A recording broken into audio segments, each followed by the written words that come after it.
శాంతి. ఈరోజు బాబా మురళిలో మీరు మీ స్వీట్ తండ్రిని, స్వీట్ రాజధానిని జ్ఞాపకం చేస్తూ ఉండండి అన్నారు. బాబా ఒక కొత్త నష గురించి వినిపించారు.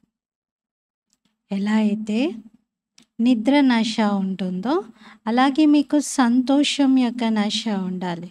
నిద్ర నష ఏంటి? కళ్ళు మూసుకొని తెచ్చుకునేది. కానీ ఇది కళ్ళు తెరుచుకొని మీరు సంతోషం యొక్క నషలో ఉండండి. అసలు చూస్తూ కూడా దేనిని చూడకండి. మీరు దేనినైతే పొందబోతూ ఉన్నారో ఆ సంతోషంలోనే ఉండండి అన్నారు. ఇది 10th అక్టోబర్ మురళి. मीठे बच्चे उठते बैठते बुद्धि में ज्ञान उछलता रहे तो अपार खुशी में रहेंगे. మధురమైన పిల్లలు లెగుస్తూ కూర్చుంటూ బుద్ధిలో జ్ఞానం ఉప్పొంగుతూ ఉండాలి. అప్పుడు అపారమైన సంతోషంలో ఉండగలుగుతారు. మధురమైన పిల్లలు లెగుస్తూ కూర్చుంటూ బుద్ధిలో జ్ఞానమే ఉప్పొంగుతూ ఉండాలి. అంటే జ్ఞానానికి సంబంధించిన ఆలోచన, చింతనని నడుస్తూ ఉండాలి.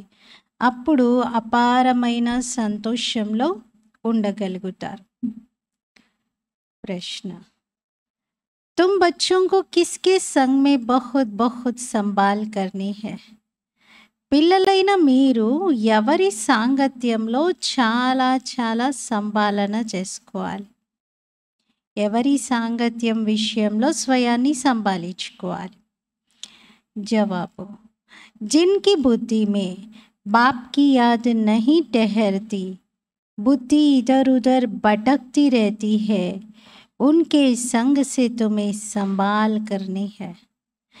ఎవరి బుద్ధిలోనైతే బాబా స్మృతి ఉండటం లేదో, బుద్ధి అటు ఇటు భ్రమిస్తూ ఉంటుందో వారి సాంగత్యంతో మీరు చాలా జాగ్రత్తగా ఉండాలి. ఉన్కే అంగ్ సే అంగ్ భీ నహీ లగ్నా చాహియే. వారి అంగములతో మీ అంగము టచ్ అవ్వకూడదు అంటున్నారు. క్యూంకి యాద్ మే నా రహనే వాలే వాయుమండల్ కు ఖరాబ్ కర్ దేతే హై. ఎందుకంటే బాబా స్మృతిలో ఉండనటువంటి వారు వాయుమండలాన్ని చెడిపేస్తూ ఉంటారు. మరి అలాంటి వారిని తాకుతూ మనం కూర్చున్నాం అనుకోండి, పక్కనే కూర్చున్నాం కానీ మనం వాళ్ళని టచ్ అవుతున్నాం అనుకోండి, మనకు బుద్ధి కూడా భ్రమించేటువంటి అవకాశం ఉంది. అందుకని బాబా అలాంటి వారితో సంభాలించుకోండి అంటున్నారు. జాగ్రత్త పడండి. ఇంకొక ప్రశ్న: మనుష్యంకో పశ్చాత్తాప్ కబ్ హోగా? మనుషులకు పశ్చాత్తాపం ఎప్పుడు కలుగుతుంది? జవాబు: जब उनको पता पड़ेगा कि इन्हें पढ़ाने वाला स्वयं भगवान है तो उनका मुंह फीका पड़ जाएगा. ఎప్పుడైతే వారికి తెలిసిపోతుందో వీరికి చదివించేవారు స్వయం భగవంతుడు అని, అప్పుడు వారి ముఖమంతా చప్పబడిపోతుంది. और पश्चाताप करेंगे कि हमने गफलत की, पढ़ाई नहीं पढ़ी. ఇంకా పశ్చాత్తాపం చెందుతారు, మేము పొరపాటు చేశాము, చదువుకోలేదు. భగవంతుడు చదివిస్తూ ఉంటే అర్థమై కూడా నేను చదువుకోలేకపోయాను. అయ్యో నేను ఎంత తప్పు చేశాను, పనికిరాని విషయాల కోసం సమయం వెచ్చించి ఇంత గొప్ప సంపాదనను కాలదన్నుకున్నానని చాలా బాధపడతారు. ఓం శాంతి. अब रूहानी यात्रा को तो बच्चे अच्छी तरह से समझते हैं. ఇప్పుడు ఆత్మిక యాత్రను గురించి పిల్లలందరూ మంచి రీతిగా అర్థం చేసుకున్నారు. ఇక్కడ ఎలాంటి హఠయోగం యొక్క యాత్ర లేదు. మామూలుగానే హఠయోగం యొక్క యాత్ర అంటూ ఉండదు అంటున్నారు. ఇది స్మృతి యాత్ర. స్మృతి కొరకు బాబా ఎలాంటి కష్టాన్ని ఇవ్వటం లేదు, ఇవ్వదలుచుకోలేదు. అందుకే బాబా ఎంత ఫీజిబిలిటీ ఇచ్చారంటే అనారోగ్యంగా ఉండి పడుకుంటానంటే పడుకొని కూడా నన్ను జ్ఞాపకం చేయండి. బాబా నా పని రోజంతా ఈ పనులు చేయడమే అంటే పనులు చేస్తూ కూడా నన్ను జ్ఞాపకం చేయండి. బాబా నాకేమీ రాదు అంటే సరే మీకు ఎలా వస్తే అలా మిమ్మల్ని మీరు ఆత్మ అనుకొని తండ్రిని జ్ఞాపకం చేయండి. మొత్తం స్వదర్శన చక్రం అంతా తిప్పకపోయినా పర్వాలేదు, మీరు స్వయాన్ని ఆత్మగా భావిస్తూ నన్ను మీ నాన్న తండ్రి అనుకోండి అంటున్నారు. అంత సింప్లిఫై చేసి బాబా స్మృతి యాత్రను నేర్పిస్తూ ఉన్నారు. बाप को याद करना है, इसमें कोई तकलीफ नहीं है. మీరు తండ్రిని జ్ఞాపకం చేయాలి, ఇందులో ఎలాంటి కష్టమైన విషయం లేనే లేదు. ये क्लास है, इसलिए सिर्फ कायदे सिर बैठना होता है. ఇది క్లాస్, అందుకని నియమానుసారంగా కూర్చోబెట్టడం జరుగుతుంది. तुम बाप के बच्चे बने हो तो बच्चों की पालना हो रही है. నియమానుసారంగా కూర్చోబెట్టడం అంటే ఏంటి? కోర్స్ తీసుకున్న వాళ్ళే మురళీ క్లాస్లో కూర్చోవడం జరుగుతుంది. మిగతా వాళ్ళు కోర్స్ కంప్లీట్ చేశాకే మురళీ క్లాస్కి వస్తారు. ఇది నియమానుసారంగా ఇక్కడ మురళీ క్లాస్లో కూర్చోబెడతాం. అలాగే మధుబన్లో మురళీకి వెళ్ళాలి, మధుబన్లో డైరెక్ట్ బాబా ద్వారా మురళి వినాలంటే దానికి కూడా నియమానుసారంగా అన్నీ పాటించి సంవత్సర కాలం నియమాలు పాటించి వెళ్ళాలి. ఇది కానీ ఇన్ జనరల్గా చూస్తే మాత్రం తండ్రి పిల్లలకు పాలనను ఇస్తూ ఉన్నారు. ఎలాంటి పాలన? అవినాశి జ్ఞాన రత్నాల యొక్క ఖజానాని ఇస్తూ ఉన్నారు. తండ్రిని మరి జ్ఞాపకం చేయడంలో పిల్లలకు కష్టమేముంటుంది? ఇంకెవరినైనా జ్ఞాపకం చేయాలంటే పిల్లలకి కష్టం, కానీ సొంత తండ్రిని జ్ఞాపకం చేయడానికి కష్టమేమీ ఉండదు కదా. కేవలం ఇక్కడ మీకు మాయ మీ బుద్ధి యోగాన్ని తెంచేస్తూ ఉంటుంది. బాకీ బైటో బల్ కేసేపి, ఇక మీకు నచ్చినట్టు కూర్చోండి అంటున్నారు. ఏం ఆసనం కూడా ఫిక్స్ చేసి పెట్టలేదు బాబా కనుక మీరు పద్మాసనంలోనే కూర్చోవాలి లేదా శీర్షాసనం వేయాలి, కొన్ని స్థితులకు కొన్నిటికి మీరు వజ్రాసనం వేయండి, ఇలా చెప్పారా? ఎలా అయినా కూర్చోండి పిల్లలు అంటున్నారు. కానీ స్మృతి నా వైపే జోడించండి. స్మృతితో సంబంధించిన విషయం ఇది, అంతేగాని శరీరం యొక్క పొజిషన్తో సంబంధం లేదు. కొందరు పిల్లలు హఠయోగంలో 3-4 గంటలు కూర్చుంటారు, కొందరైతే రాత్రంతా కూడా కూర్చుంటారు. ఇంతకుముందు మీరు కూడా బట్టీలో కూర్చున్నారు, అది వేరే విషయం. అక్కడ మీరు ఏ వ్యాపార వ్యవహారాల యొక్క చింత లేకుండా ఉండేవారు. అందుకే బాబా అక్కడ పిల్లలు ఎవరికి ఏ బరువు బాధ్యతలు లేవు, అందరూ అన్నీ వదిలేసి వచ్చారు తపస్సు చేయడానికి. అందుకని చెప్పేసి భట్టీలో కూర్చోబెట్టారు. కేవలం కొంతమంది ఎవరైతే వండి పెట్టే వాళ్ళు ఉన్నారో, బండారీ సేవ చేసే వాళ్ళు మాత్రమే అన్ని పనుల్లో ఉండేవారు. మిగతా అందరికీ ఎక్కువగా యోగము జ్ఞానంతో బాబా పాలన చేశారు.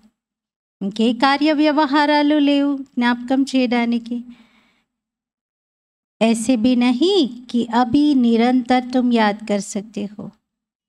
బాబా అన్నారు మరి ఇప్పుడు మీకు అన్ని పనులు ఉన్నాయి, అప్పుడైతే ఏ పనులు లేవు. ఇప్పుడు పనులు ఉన్నాయి కాబట్టి బాబాని జ్ఞాపకం చేయలేకపోతున్నాము, అప్పుడైతే పనులేవి లేవు కాబట్టి బాగా ఎక్కువ జ్ఞాపకం చేయగలిగాం. అలా అంటారా? జ్ఞాపకానికి పనులతో సంబంధం లేదు. చెప్పాలంటే ఒక్కోసారి రోజంతా సమయం తీసి కూర్చున్నా బుద్ధి భ్రమిస్తూ ఉంటుంది, పనులు చేస్తూ ఉంటే బాబా స్మృతి బాగా కలుగుతూ ఉంటుంది. అందుకని బాబా అన్నారు ఇదంతా మీ స్థితిని తయారు చేసుకోవడంలో టైం పడుతుంది. ఇప్పుడు నిరంతరం స్మృతిలో ఉండడం అనేది జరగట్లేదు, ఎందుకంటే ఇంకా కర్మాతీత స్థితి రాలేదు కదా. నిరంతరం స్మృతిలో ఉంటే ఇప్పుడు కర్మాతీత స్థితి వచ్చేస్తుంది. బాబా అర్థం చేయిస్తున్నారు, పిల్లలు డ్రామా ప్లాన్ అనుసారంగా ఇప్పుడు ఇంకా కొద్ది సమయమే మిగిలి ఉంది, మొత్తం లెక్కంతా మీ బుద్ధిలో ఉంటుంది. అంటారు కదా, క్రైస్ట్కి 3000 సంవత్సరాల పూర్వం కేవలం భారత భూమి మాత్రమే ఉండేది అని, దానిని అప్పుడు స్వర్గం అని అనేవారు. ఇప్పుడు 2000 సంవత్సరాలు గడిచిపోయింది, 2000కి ఇంక ఎక్సెస్ 24 కూడా అయిపోయింది. 5000 సంవత్సరాల లెక్కే కానీ ఏవైతే ఎక్సెస్‌గా మనకి కనబడుతున్నాయో ఇవన్నీ లెక్కలు వేయడంలో వేసినటువంటి పొరపాట్లు. అంతే తప్ప ఎగ్జాక్ట్‌లీ 5000 ఇయర్స్ మాత్రమే ఉంటుంది. చూసినట్లయితే మీ పేరు విదేశాల వరకు వెలువడుతుంది. ఎందుకంటే వారి బుద్ధిలో కూడా జ్ఞానం బాగా ఫాస్ట్‌గా నిండుతుంది కదా! వాళ్ళు చాలా షార్ప్ మైండెడ్ అంటున్నారు. భారతీయుల కన్నా కూడా చాలా తీక్షణమైనటువంటి బుద్ధి కలిగిన వారు. భారత్ నుండి శాంతిని వారు కోరుతూ ఉంటారు. అందుకని భారతవాసీలు ఏ విషయాలైతే అక్కడ చెప్తారో వెంటనే పట్టేసుకుంటారు. వెంటనే క్యాచ్ చేస్తారు. భారతవాసీలే లక్షల సంవత్సరాలు అని, సర్వవ్యాపి అని ఉల్టా జ్ఞానం చెప్పడంతో అందరూ నిద్రపోతూ ఉంటారు. అందరి బుద్ధి చెడిపోతూ ఉంటుంది. తమో ప్రధానంగా అవుతూ ఉంటారు. వారు మాత్రం విదేశీయులు అంత తమో ప్రధానంగా అవ్వలేదు. వారి బుద్ధి కొంత షార్ప్గా ఉంది. వారికి ఎప్పుడైతే ఈ శబ్దం చేరుతుందో భగవంతుడు ఈ భారతావనిలో అవతరించారు, భూమిపైన అవతరించారు అని, అప్పుడు వెంటనే వారు అలర్ట్ అయిపోతారు. ఎప్పుడైతే వాళ్ళు తెలుసుకొని భగవంతుని గుర్తించి వాళ్ళు వచ్చి భారతవాసీలకు చెప్తారో మళ్ళీ అప్పుడు భారతీయులు మేల్కొంటారు. అంతే కదా. చాలా వరకు చూడండి భక్తిలో కూడా విదేశాల్లో కృష్ణ భక్తులు, ఫారినర్స్, కంప్లీట్ క్రిస్టియన్స్, క్యాథలిక్స్ వాళ్ళు ట్రాన్స్ఫార్మ్ అయి మంచిగా కృష్ణుడి యొక్క మహిమ చేస్తూ, కృష్ణుడి పాటలు పాడుతూ, పద్యాలు చెప్తూ భారతవాసీలకు వినిపిస్తే అప్పుడు భారతీయులు మేల్కొంటున్నారు. ఓ, మనకైతే అది కూడా రాదు కదా, ఇదేంటి మనమేమి అంత పట్టించుకోవట్లేదు, వాళ్ళు మాత్రం ఎంత బాగా, ఎంత శ్రద్ధగా, ఎంత సీరియస్గా తీసుకున్నారు ఈ విషయాలను అని. భారతవాసీలను మేల్కొల్పడానికి శివబాబా దగ్గర ఇది ఒక మంచి టెక్నిక్ ఉంది. విదేశీయులకు అర్థం చేయిస్తే వాళ్ళు వచ్చి ఇక్కడ అందరినీ మేల్కొల్పుతారు అంటున్నారు. ఎందుకంటే ఇక్కడ ఏదైనా కూడా ఫారిన్ వస్తువు అంటే అందరికి ఇష్టం. అలాగే జ్ఞానం కూడా అక్కడి నుండి వచ్చింది అనుకోండి, అప్పుడు చాలా ఇంట్రెస్ట్గా వింటారు. బాబా భారతదేశంలోనే వస్తారు. ఉన్హోంసే ఆవాజ్ అచ్చా నిక్లేగా. మరి విదేశీయుల నుండి బాబా యొక్క జ్ఞానం శబ్దము చాలా మంచిగా వస్తుంది. విలాయత్ సే ఆయే భీ థే కి హమ్కో కోయి బతాయే పీస్ कैसे हो सकती है. విదేశాల నుండి వచ్చిన వారు జనరల్గా లేదా విదేశాల్లో ఉండేవారు మాకు శాంతి ఎలా దొరుకుతుంది, శాంతి ఎలా దొరుకుతుంది అని భారతవాసీల వైపే ఎదురు చూస్తూ అడుగుతూ ఉంటారు. మరి ఇక్కడ వాళ్ళు అక్కడ శాంతి సందేశం ఇచ్చారు అంటే వాళ్ళకి అర్థమైంది అంటే మళ్ళీ వచ్చి ఇక్కడ నిద్రపోతున్న వాళ్ళని మేలుకొల్పుతారు. ఎందుకంటే బాబా కూడా భారతదేశంలోనే వస్తారు. ఈ విషయాలు పిల్లలైన మీరే అర్థం చేయించగలుగుతారు. ఇప్పుడు మనకు కూడా మన సంస్థలో చూడండి హెడ్స్, మెయిన్గా చీఫ్ దాదీజీ అయితే ఉన్నారు. ఆ తర్వాత అడిషనల్ చీఫ్ ఎవరు, మరి ఫారెన్ నుండి వచ్చారు కదా, దాదాపు 50 సంవత్సరాల వరకు ఫారిన్లోనే ఉండి మోయిని దీదీ వచ్చారు. అలాగే లండన్ నుండి ఇటు న్యూయార్క్ నుండి మోయిని దీదీ, లండన్ నుండి జయంతి దీదీ వచ్చారు.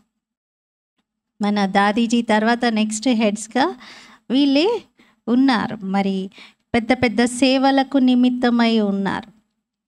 బాబా అంటారు విదేశాల నుండే ఈ శబ్దము ఇక్కడి వాళ్ళందరినీ జాగృతం చేస్తుంది, మేలుకొల్పుతుంది. ఇప్పుడు వాళ్ళ వాయిస్కి చాలా స్ట్రెంగ్త్ ఉంటుంది కదా, అక్కడి నుండి వచ్చి వాళ్ళు ఈ జ్ఞానాన్ని వినిపిస్తున్నారు అని. మీరు పిల్లలు తెలుసుకున్నారు నిజంగా ఒకప్పుడు ప్యారడైజ్, హెవెన్ ఉండేది అని. కొత్త ప్రపంచంలో భారతదేశం స్వర్గంగా ఉండేది. ఆ సమయంలో ఇంకెవరు ఉండేదే కాదు. మనుషుల బుద్ధిలో ఈ విషయాలన్నీ కూర్చొని ఉండిపోయాయి. భగవంతుడు సర్వవ్యాపి, అంతటా ఉన్నాడు. కల్పమేమో లక్షల సంవత్సరాలు, మనిషి ఏమో 84 లక్షల జన్మలు. ఇలాంటి ఉల్టా జ్ఞానం అంతా కూరుకుపోయి ఉంది, నరనరంలో ఇమిడిపోయి ఉంది. మళ్ళీ కూడా డ్రామాలో నెక్స్ట్ కల్పంలో కూడా ఇలాగే జరుగుతుంది. భలే డ్రామా గురించి మీకు తెలుసు, అయినా కూడా బాబా పురుషార్థమైతే అందరితో చేయిస్తూ ఉంటారు. అందరికంటే ఎక్కువగా రాతి బుద్ధిగా అయింది ఈ భారతవాసీలే. ఎందుకంటే ఇలా సర్వవ్యాపి అని, లక్షల సంవత్సరాలని ఈ జ్ఞానంతో ఈ గీతా శాస్త్రాలు మొదలైనవన్నీ కూడా భక్తి మార్గానికి చెందినవి. మళ్ళీ భక్తి మార్గం పాత్ర ఉంటుంది. మీరు పిల్లలు ఇప్పుడు తెలుసుకున్నారు. వినాశనం అయితే ఖచ్చితంగా జరిగేదే ఉంది. దాన్ని ఎవ్వరు ఆపలేరు, ఎన్ని ప్రయత్నాలు చేసినా కూడా. బాబా వచ్చిందే కొత్త ప్రపంచం యొక్క స్థాపన చేయటానికి. ఇది చాలా శుభవార్త కదా. కొత్త ప్రపంచ స్థాపన చేయడానికి అంటే ఎంత సంతోషకరమైన విషయం ఇది. ఏదైనా పెద్ద పరీక్షను పాస్ చేస్తే లోపల ఎంత సంతోషం కలుగుతుంది. మనం ఇప్పుడు దేవతగా అయ్యేటువంటి పరీక్షను, చాలా ఉన్నతమైనటువంటి చదువును పాస్ అవ్వబోతున్నాం. మరి మొత్తం ఆధారం అంతా ఈ చదువు పైనే ఉంది. మీరు పిల్లలు తెలుసుకున్నారు, నిజంగా బాబా మాకు చదివిస్తూ మమ్మల్ని ఇంత ఉన్నతంగా తయారు చేస్తున్నారు అని. నిజంగా స్వర్గం, ప్యారడైజ్ అనేది ఉండేది. మనుషులైతే పాపం పూర్తిగా కన్ఫ్యూజన్లో ఉన్నారు.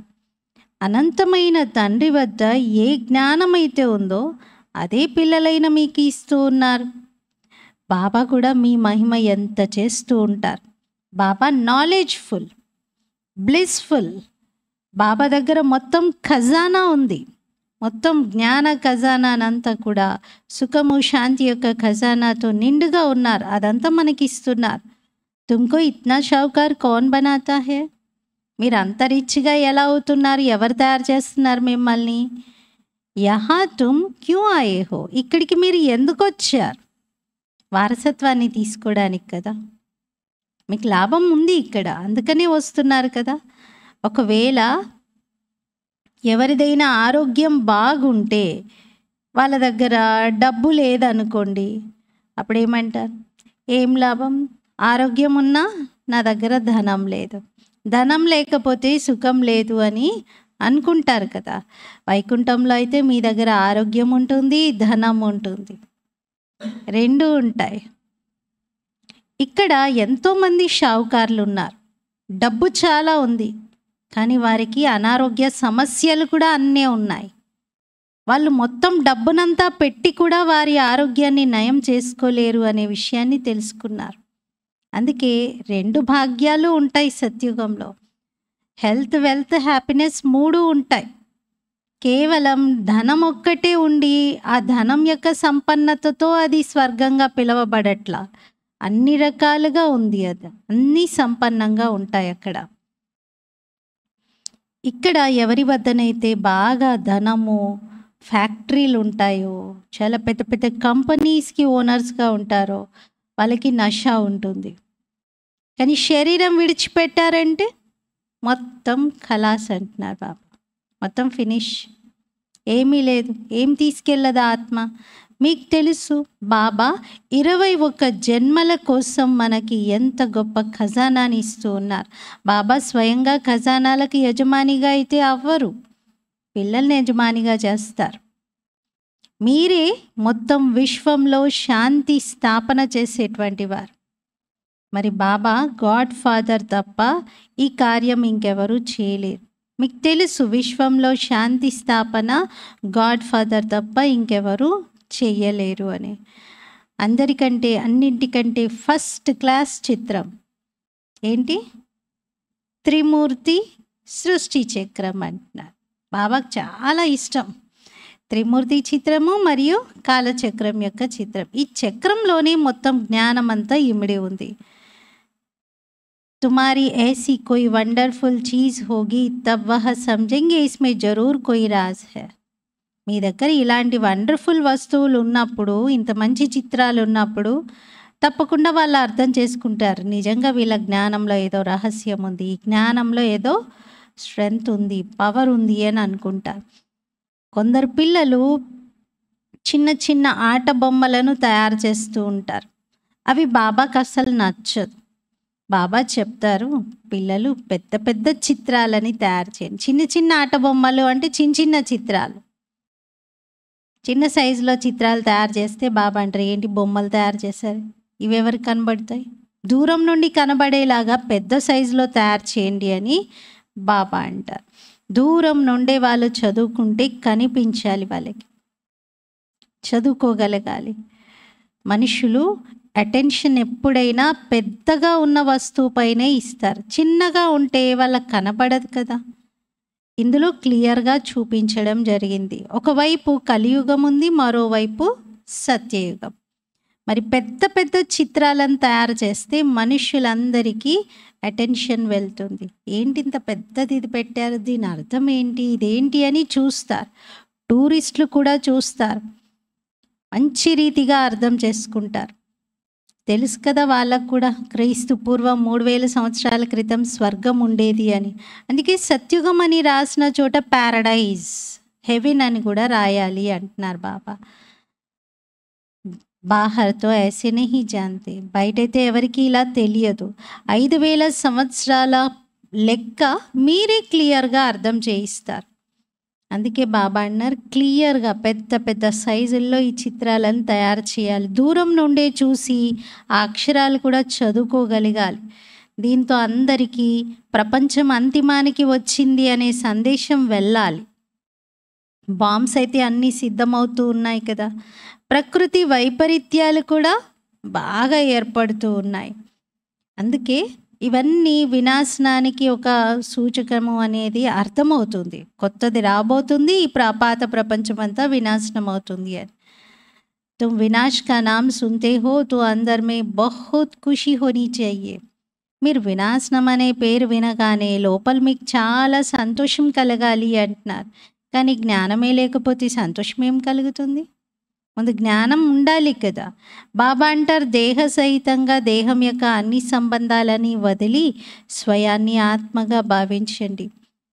మీ ఆత్మకు యోగము తండ్రినైన నాతోనే ఉండాలి, నాతోనే జోడించండి అంటున్నారు, ఇంకెవరితో కాదు. ఇందులో శ్రమ ఉంది, కొంచెం శ్రమ అయితే ఇందులో చేయాల్సి వస్తుంది. అది ఫిజికల్గా చేసేటువంటి శ్రమ కాదు, మనసుతో అటెన్షన్ ఇచ్చేటువంటి శ్రమ. అసలు శ్రమ అనకూడదు, కానీ బాబా ఎప్పుడు అంటారు. ఎందుకంటే మనసుతో అటెన్షన్ ఇవ్వడంలో చాలా చాలా చాలా జాగ్రత్త పడాల్సి వస్తుంది. తెలీదు మనసు ఎప్పుడు వేరే ఆలోచన వైపు వెళ్ళిపోయిందో. అయ్యో బాబాని జ్ఞాపకం చేస్తున్నాను అనుకున్నాను కదా, మంచిగా యోగం చేస్తున్నాను అనుకున్నాను కదా, ఒక సెకండ్లో మళ్ళీ ఎక్కడికో వెళ్ళొచ్చాను ఏంటి అని అనుకుంటారు. అలాంటి విషయాలకు బాబా శ్రమ అని అంటున్నారు. పావనంగా అయి పావన ప్రపంచంలోకి రావాలి. మీకు అర్థమవుతుంది కదా, మీరే రాజ్య భాగ్యాన్ని తీసుకుంటారు, మీరే పోగొట్టుకుంటారు. ఇదైతే చాలా సహజం. లెగుస్తూ కూర్చుంటూ నడుస్తూ లోపల ఇదే స్మరణ నడుస్తూ ఉండాలి. బాబాలో ఎంత జ్ఞానం ఉందో మనలో కూడా ఆ జ్ఞానం యొక్క అలలు ఉప్పొంగుతూ అదే కెరటాల్లో ఆడుకుంటూ తేలియాడుతూ ఉండాలి. బాబా వచ్చిందే చదివించి దేవతగా తయారు చేయటానికి. మరి ఎంత అంతులేని సంతోషం పిల్లలకు కలగాలి. స్వయాన్ని ప్రశ్నించుకోండి, నిజంగా నాకు అంత అంతులేని సంతోషం ఉందా? బాబాని నేను అంత జ్ఞాపకం చేస్తూ ఉన్నానా? చక్రం యొక్క మొత్తం నాలెడ్జ్ అంతా నా బుద్ధిలో ఉందా? ఉంటే సంతోషం ఉంటుంది.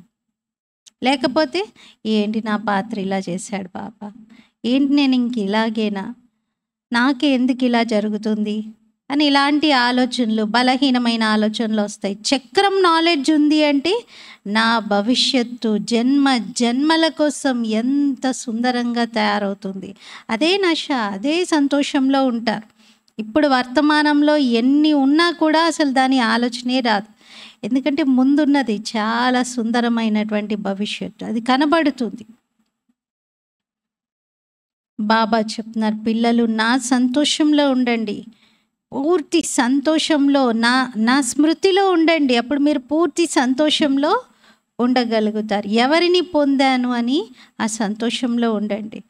మీకు చదివించేవారు చూడండి ఎవరో, ఎప్పుడైతే అందరికీ తెలిసిపోతుందో ఈ విషయం అప్పుడు ఆశ్చర్యపోతారంట, నోరు వెళ్ళబెట్టి చూస్తారంట, ఏంటి రోజు మీకు భగవంతుడు స్వయంగా చదివించేవారా అని. కానీ వాళ్ళకంత అర్థం కావడానికి ఇంకా చాలా టైం పడుతుంది అంటున్నారు. ఇప్పుడప్పుడే అర్థమయ్యేలాగా లేదు, ఇంకా టైం పడుతుంది. ఇప్పుడు దేవతా ధర్మం యొక్క మెంబర్స్ కూడా అంతమంది తయారీ అవ్వలేదు కదా. మొత్తం రాజ్య స్థాపన ఇంకా జరగలేదు కదా. ఎంతమంది మనుషులకు ఇంకా మీరు సందేశం ఇవ్వాల్సి ఉంది. అనంతమైన తండ్రి అనంతమైన స్వర్గానికి మనల్ని యజమానిగా చేస్తున్నారు.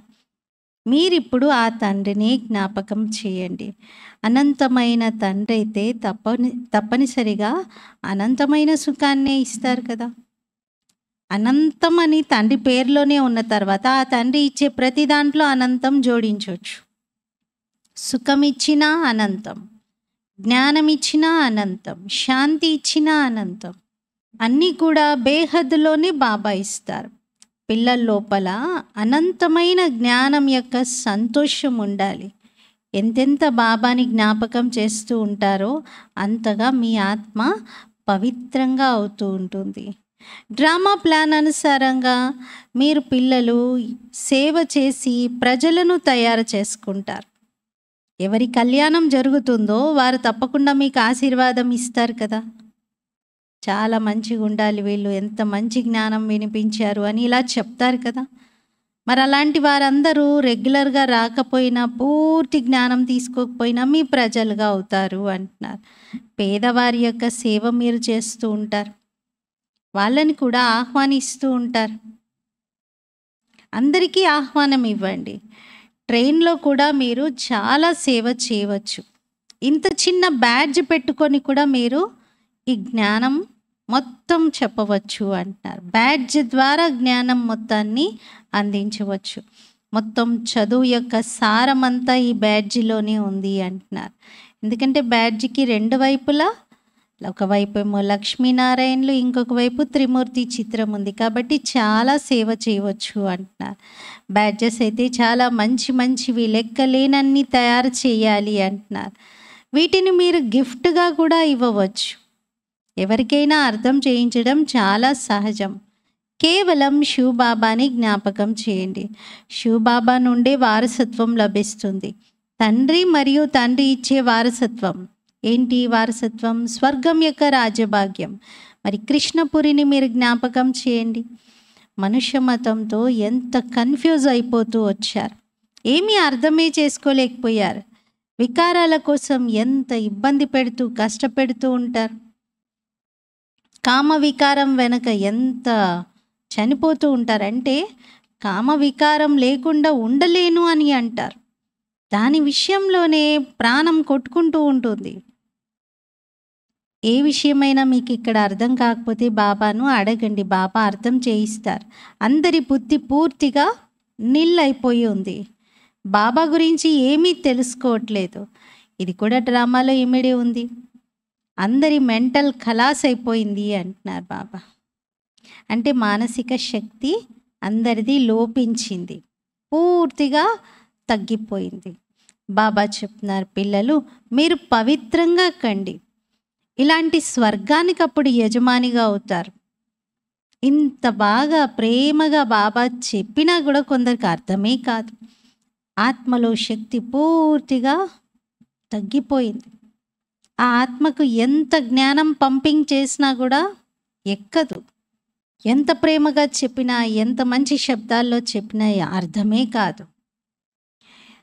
ఎంతో అర్థం చేయిస్తూ ఉంటారు, అయినా పురుషార్థం చెయ్యాలి, మీరు చేయించాలి ఇతరులతో. పురుషార్థంలో మాత్రం ఎప్పుడూ అలసిపోకూడదు, హార్ట్ ఫెయిల్ కూడా అవ్వకూడదు.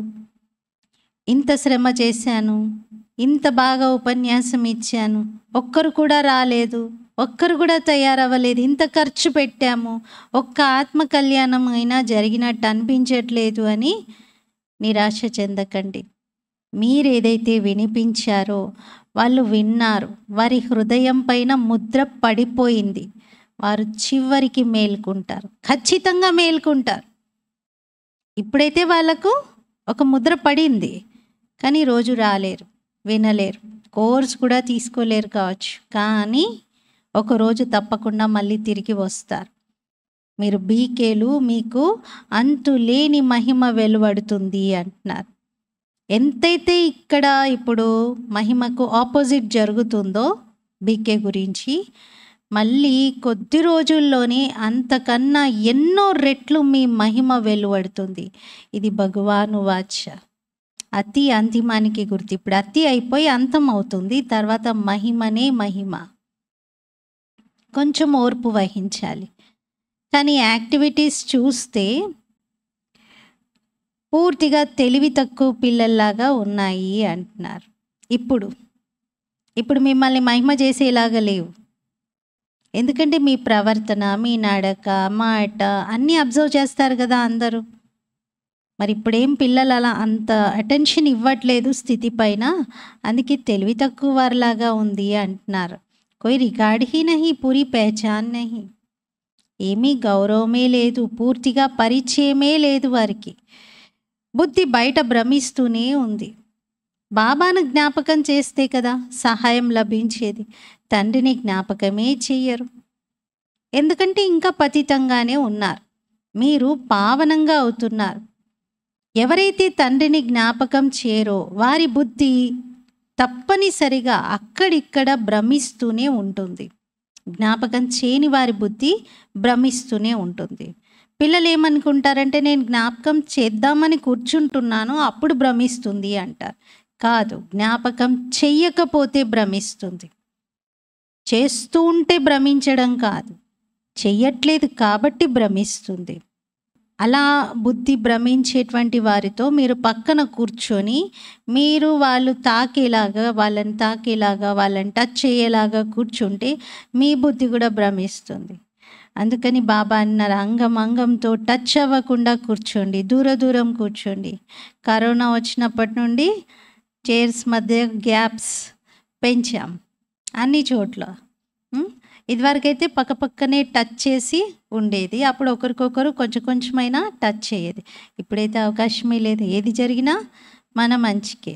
బాబా ఏమంటున్నారంటే అసలు టచ్ అవ్వకుండా కూర్చోండి. ఒకవేళ అలాంటి బుద్ధి కలిగిన వారు ఉంటే, స్మృతి భ్రమిస్తూ ఉంటే, స్మృతిలో లేని కారణంగా వాయుమండలాన్ని చెడిపేస్తారు. పవిత్రమైన వారు అపవిత్రమైన వారు కలిసి ఎలా ఉంటారు?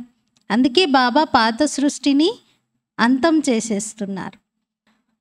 రోజుకి మీ నియమాలు కూడా స్ట్రిక్ట్గా అవుతూ ఉంటాయి. తండ్రిని జ్ఞాపకమే చేయకపోతే లాభానికి బదులుగా ఇంకా ఎక్కువ నష్టమే జరుగుతుంది.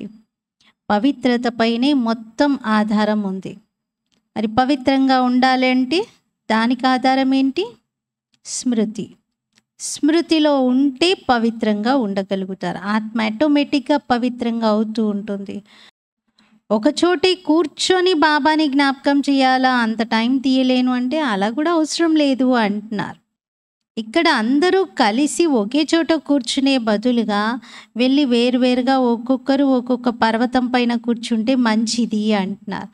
మౌంట్ అబులో అయితే చాలా చిన్న హిల్స్ ఉన్నాయి కాబట్టి వెళ్ళి అక్కడ మీరు తపస్సు చేయండి అంటున్నారు బాబా. ఎవరైతే స్మృతి చెయ్యరో వారు పతితంగా ఉంటారు. అలాంటి పిల్లల సాంగత్యం చేయకూడదు. నడవడికతో తెలిసిపోతుంది కదా. స్మృతి లేకుంటే పావనంగా కూడా కాలేరు. ప్రతి ఒక్కరిపైన పాపాల బరువైతే బాగా ఉంది, జన్మాంతరాల పాపాల బరువు ఉంది. అది స్మృతి యాత్ర లేకుండా ఎలా తగ్గుతుంది? పాపాల భారం తగ్గించుకోవాలి అంటే స్మృతి తప్పనిసరికి. మరి ఇంకా పతితంగా ఉంటే పాపాలు చేస్తూనే ఉంటారు. బాబా చెప్తున్నాను, నేను పిల్లల కోసం మొత్తం పాత ప్రపంచాన్ని సమాప్తం చేసేస్తున్నాను. ఎందుకు బాబా మొత్తం పాత ప్రపంచాన్నంతా సమాప్తం చేస్తున్నారు? ఎందుకంటే మనం పవిత్రంగా అయిన తర్వాత పతితుల సాంగత్యం చేయకూడదంటే ఇదే ప్రపంచంలో ఒకవేళ వాళ్ళందరూ కూడా ఉంటే చేయాల్సి వస్తుంది కదా. అందుకని పాతదంతా సమాప్తం చేసేస్తున్నాను అంటున్నారు బాబా. కానీ అంత మాత్రం బుద్ధి కూడా పిల్లలకు ఉండట్లేదు. అసలు ఏమీ అర్థమే చేసుకోవట్లేదు. ఎవరి సాంగత్యం చేయాలి, ఎవరితో జాగ్రత్త పడాలి తెలుసుకోవట్లేదు అంటున్నారు. మీ ప్రేమ పావనమైనది, పావనమైన తండ్రితోనే ఉండాలి. ఇది కూడా బుద్ధిలో అర్థం చేసుకోవాలి. స్వీట్ తండ్రి మరియు స్వీట్ రాజధానిని తప్ప ఇంకా దేనిని జ్ఞాపకం చేయకూడదు. మరి ఇంతగా అన్ని త్యాగం చేయడం ఇదేమి చిన్నమ్మింటికి వెళ్ళినంత సులువైన విషయం అయితే కాదు. బాబాకు పిల్లలందరిపైన అంతులేని ప్రేమ ఉంది. పిల్లలు పావనంగా అవ్వండి అంటారు. అప్పుడే మీరు పావన ప్రపంచానికి యజమానిగా అవుతారు. మీ కొరకే పావన ప్రపంచ స్థాపన చేస్తూ ఉన్నారు.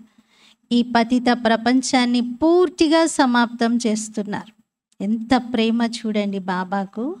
నా పిల్లలు కొద్దిమంది పవిత్రంగా అవ్వడంతో ఆ పిల్లల కోసం ప్రపంచం మొత్తాన్ని నేను పరివర్తన చేస్తున్నాను. తన పిల్లలు కొద్దిమంది పవిత్రంగా అవడంతో మొత్తం ప్రపంచమంతటిని ఆ కొద్ది మంది కోసం పరివర్తన చేసేస్తున్నారు. మరి ఇదెంత ప్రేమ బాబాకు పిల్లల పట్ల. పాతదేది ఉండకూడదు, ఇంకా వీళ్ళు పవిత్రంగా అయ్యారని చెప్పేసి ప్రపంచంలోనే మార్పును తీసుకొస్తున్నారు. ఈ పతిత ప్రపంచంలోని ప్రతి వస్తువు కూడా దుఃఖ పెట్టేదే. ఆయుష్ కూడా ఇక్కడ తక్కువగా ఉంటుంది.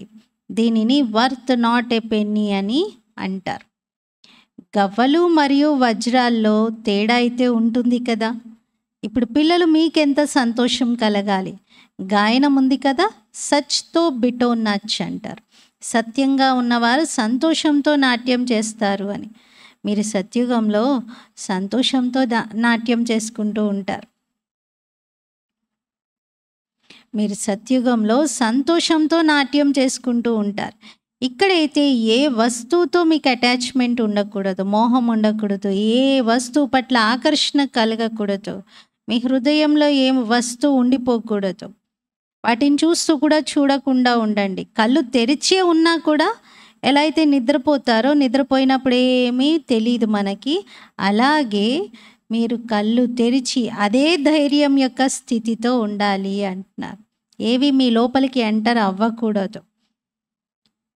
ఇదైతే నిశ్చయం ఉంది కదా, ఈ పాత ప్రపంచం వినాశనం అయ్యేదే ఉంది అని. మరి సంతోషపు పాదరసం బాగా ఎక్కి ఉండాలి. చిటిక వేస్తూ చెప్పాలి, మేము శివబాబా స్మృతిలో విశ్వం యొక్క రాజ్యభాగ్యాన్ని పొందుతున్నాము అని. హఠయోగంలో కూర్చోవడంతో అయితే విశ్వం యొక్క రాజ్యభాగ్యం ఏమీ లభించదు. అవి ఎన్ని చేసినా, ఎంత కఠోరమైన తపస్సులు చేసినా వాటితో ఏమీ దొరకదు. తింటూ తాగుతూ పనులు చేస్తూ బాబా స్మృతిలో ఉండండి. ఇది కూడా మీకు తెలుసు కదా, రాజధాని స్థాపన జరుగుతోంది. బాప్ తోడే హీ కహింగే దాసి బనే. బాబా ఏమైనా దాసిగా అవ్వండి అని చెప్తారా? తండ్రి ఏం చెప్తారు? పురుషార్థం బాగా చేసి పావనంగా అవ్వండి అంటారు. పావనంగా అయ్యే పురుషార్థమే బాబా చేయిస్తారు. మరి మీరేమో పతితంగా అవుతూ ఉన్నారు. ఎంత అసత్యము, పాపం చేస్తూ ఉన్నారు.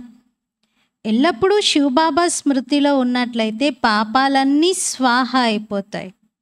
ఇది బాబా యొక్క యజ్ఞం, చాలా భారీ యజ్ఞం ఇది. వాళ్ళేమో యజ్ఞాలు రచిస్తారు, లక్షల రూపాయలను ఖర్చు చేస్తారు. ఇక్కడ మీకు తెలుసు మొత్తం పాత ప్రపంచమే ఈ యజ్ఞంలో స్వాహ అయ్యేది ఉంది. బయట నుండి శబ్దం ఎప్పుడైతే వస్తుందో అప్పుడు భారతదేశంలో బాగా వ్యాపిస్తుంది. ఒకటేమో తండ్రితో మీ బుద్ధియోగం ఉండాలి, అప్పుడే పాపాలు తొలగుతాయి, ఉన్నతమైన పదవి లభిస్తుంది. బాబా కర్తవ్యం ఏమిటి అంటే పిల్లల చేత పురుషార్థం చేయించటం. లౌకిక తండ్రి పిల్లల సేవ చేస్తాడు కదా, సేవ తీసుకుంటాడు కూడా. పిల్లలకు సేవ చేస్తాడు, పిల్లల నుండి సేవ తీసుకుంటాడు కూడా. కానీ ఈ తండ్రి ఏం చెప్తున్నారంటే, నేనైతే పిల్లలైన మీకు 21 జన్మల వారసత్వాన్ని ఇస్తాను. మరి ఇలాంటి తండ్రిని మీరు ఎంతగా జ్ఞాపకం చేయాలి? ఈ తండ్రి స్మృతిలో ఉండడంతో పాపాలు తొలగిపోతాయి కదా. నీళ్ళతో ఎవరి పాపాలు కూడా ఎవరు తొలగించుకోలేరు. నీళ్ళైతే ఎక్కడ పడితే అక్కడ ఉన్నాయి. భూమిని తవ్వితే ఎక్కువగా వచ్చేవి నీళ్ళే. విదేశాల్లో కూడా నదులు ఉన్నాయి. మరి అక్కడి నదులు అవి కూడా పావనంగా తయారు చేస్తాయా? ఇక్కడి నదులు మాత్రమే పావనంగా తయారు చేస్తాయా? విదేశాల్లో ఉన్నటువంటి నదులు పతిత పావని కాదా? మనుషులకు అసలేమీ అర్థం కావటం లేదు. నీళ్లు ఎవ్వరినీ పావనం చెయ్యవు. అవి ఏ నీళ్ళైనా సరే, ఇక్కడివైనా అక్కడివైనా. బాబాకు జాలి వేస్తుంది. బాబా అర్థం చేయిస్తారు, పిల్లలు తప్పులు చేయకండి, పొరపాట్లు చేయకండి.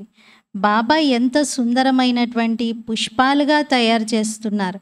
మరి మీరు కొంచెమైనా శ్రమ చెయ్యాలి కదా. మీ పైన మీరు దయను చూపించుకోవాలి. అచ్చా, मीठे मीठे सिकीलते बच्चों प्रति माता पिता बाप दादा का याद प्यार और गुड मॉर्निंग। रूहानी बाप की रूहानी बच्चों को नमस्ते। हम रूहानी बच्चों की रूहानी बाप दादा को याद प्यार गुड मॉर्निंग और नमस्ते। मेरा बाबा मीठा बाबा प्यारा बाबा शुक्रिया बाबा। ధారణ కొరకు ముఖ్య సారం. ఫస్ట్ పాయింట్, ఇక్కడి ఎలాంటి వస్తువుతోనూ మీకు అటాచ్మెంట్ ఉండకూడదు. ఏ వస్తువు పట్ల హృదయంలో ఆకర్షణ కలగకూడదు. చూస్తూ కూడా చూడకుండా ఉండాలి. కళ్ళు తెరిచి ఉండి కూడా నిద్ర నశ ఎలా ఉంటుందో అలా సంతోషపు నశ ఎక్కి ఉండాలి. సెకండ్ పాయింట్, మొత్తం ఆధారమంతా పవిత్రత పైన ఉంది కాబట్టి సంభాళించుకోవాలి. పతితుల అంగములతో అంగములు తాకకూడదు. స్వీట్ తండ్రి మరియు స్వీట్ రాజధానిని తప్ప ఇంక దేన్ని జ్ఞాపకం చేయకూడదు. ఫస్ట్ పాయింట్లో బాబా ఏం చెప్పారు? చూస్తూ చూడకుండా ఉండండి, సంతోషపు నశాలో ఉండండి అంటున్నారు.